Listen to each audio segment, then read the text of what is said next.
les 3 candidatures qui sont autorisées à poursuivre la procédure d'appel à manifestation d'intérêt. C'est donc Adim Est, EDIS Concession et Redman. Ouais.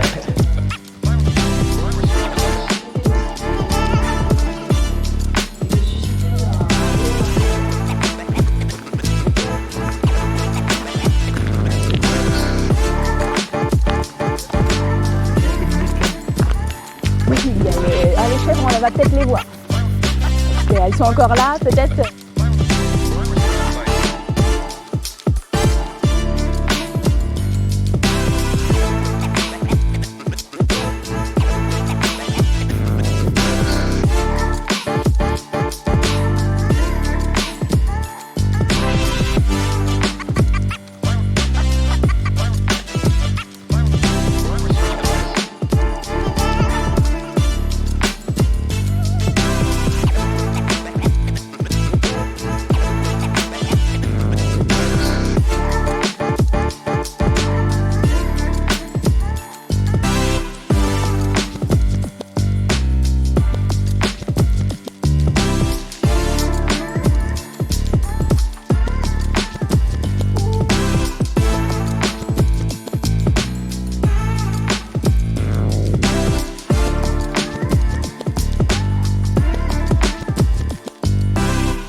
Cet appel à manifestation d'intérêt a suscité beaucoup d'intérêt puisqu'il y a eu 51 retraits de dossiers et 8 candidatures déposées avec essentiellement 2 critères pour sélectionner ces candidats. D'une part, le professionnalisme reconnu des porteurs de projets et puis la qualité.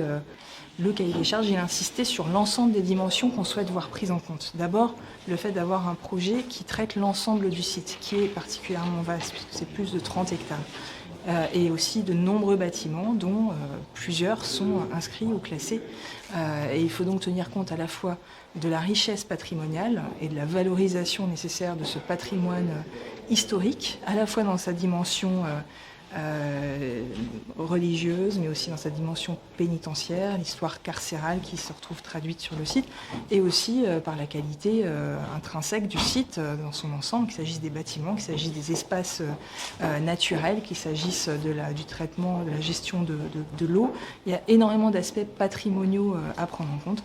Mais au-delà de ces aspects de valorisation du patrimoine, c'est bien entendu le développement du territoire qui est une attente extrêmement forte. On l'a toujours dit, on ne peut pas démembrer Clairvaux. Clairvaux doit garder son unité.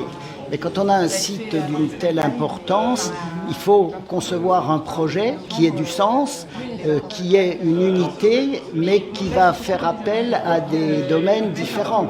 Bien sûr, c'est un projet qui aura une vocation touristique, il aura peut-être une vocation loisir, il aura sûrement une vocation culturelle, il aura surtout une vocation économique pour permettre de recréer les emplois qui vont disparaître avec la fermeture de la centrale pénitentiaire. Le futur de Clairvaux reste à construire et c'est dans l'année qui vient qu'il va se construire.